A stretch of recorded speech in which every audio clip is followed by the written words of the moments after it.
तिच्या डोळ्यामध्ये कपट उभं राहिलं. ती आपल्या कराल दाढा खात विकट हास्य करू लागली.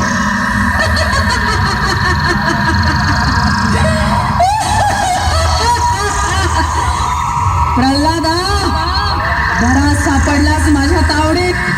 अग्नी पाहिलास? हा अग्नी पाहिलास? हाच अग्नी आज तुझा कर्दन काय ठरणार आहे. हा तुझ्या अंगाची लाही लाही करून तुला ठार मारणार आहे.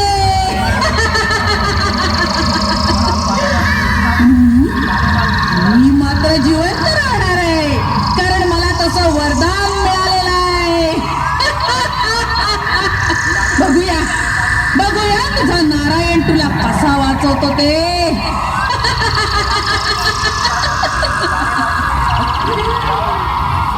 आणि क्षणभरातच प्रल्हादाला आपल्यावर गुदरलेल्या प्रसंगाची जाणीव झाली. त्यानं नारायणाचा धावा केला